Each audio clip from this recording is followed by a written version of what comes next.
Hello students, question number 15 from JEE 2021, 27 July, shift 2. The question is, let n be the set of natural numbers and a relation r on n be defined by r equal to x comma y such that ये belongs to n cross n होना चाहिए and साथ में इस condition को follow कर रहा होना चाहिए. Then the relation R is बताना है सिमेट्रिक होगा, रिफ्लेक्सिव होगा, ट्रांजिटिव होगा या क्या होगा.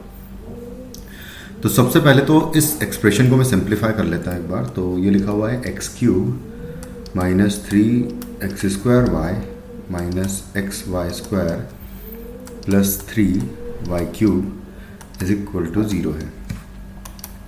तो यहाँ से एक्स स्क्वायर अगर कॉमन लेते हैं तो यहाँ आएगा x minus 3y and minus यहाँ से वाई स्क्वायर अगर कॉमन ले लेता हूँ तो x माइनस 3y यहाँ से भी बचेगा इक्वल टू 0.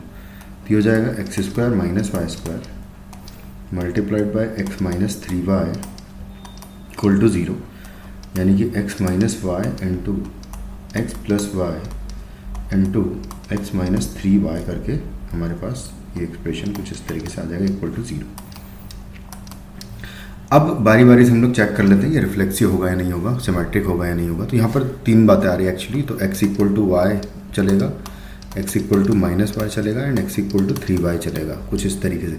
ये सब और वाली कंडीशंस है. तो ये हो जाए, चाहे ये हो जाए, चाहे ये हो जाए. तो इसका मतलब देखो, सबसे पहले तो अगर हम चाहते हैं कि फंक्शन रिफ्लेक्सिव रिलेशन को रिफ्लेक्सिव चेक करना है तो क्या a comma a belongs to r होगा या नहीं होगा, ये चेक करना है बेसिकली हमें. तो ये बिल्कुल होगा क्योंकि यहाँ पर ये कंडीशन हमारे पास आ रही है. क्योंकि x इक्वल टू वाई होगा तब भी ये कंडीशन सेटिस्फाई हो जाएगी. और अगर ये कंडीशन सेटिस्फाई हो जाएगी तो इसका मतलब कि उन सेट ऑफ वैल्यूज़ को मैं x कॉमा वाई को ऑर्डर्ड पेयर को इस रिलेशन में ले सकता हूँ.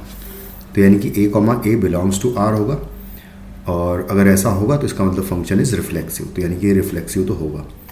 उसके बाद फिर सिमेट्रिक की अगर बात करें तो सिमेट्रिक के केस के लिए हमको बस एक छोटे से एग्जांपल से अगर इस चीज़ को समझे तो यहाँ पर इस कंडीशन को फॉलो करते हुए अगर एक एलिमेंट लेता हूँ मैं, जैसे कि 3,1 अगर देखें तो 3,1 जो है इस कंडीशन को सेटिस्फाई करेगा.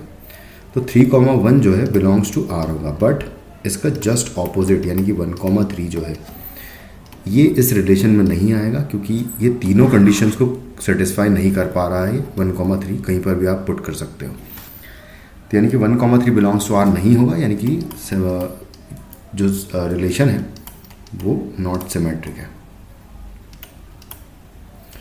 उसके बाद हम ट्रांजिटिविटी की बात करेंगे. तो ट्रांजिटिविटी की अगर बात करेंगे तो बहुत सिंपल सा एग्जांपल कुछ इसी तरीके से इसको जैसे लिया है बस ऐसे ही.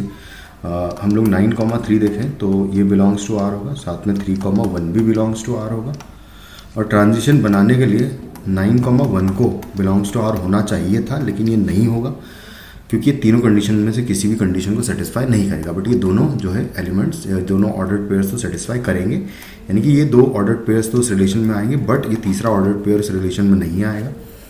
इसका मतलब कि नॉट सिमेट्रिक. तो ये जो रिलेशन होगा ये सिमेट्रिक नहीं होगा, तो सॉरी ट्रांजिटिव नहीं होगा. तो यहाँ पर मैं लिख लूँगा कि ये नॉट ट्रांजिटिव होगा. तो बस सिर्फ ये रिलेशन रिफ्लेक्सिव होगा, बाकी सिमेट्रिक और ट्रांजिटिव नहीं होगा. तो symmetric but neither reflexive not transitive गलत हो जाएगा.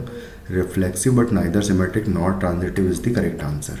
ये हो जाएगा हमारा आंसर. Thank you.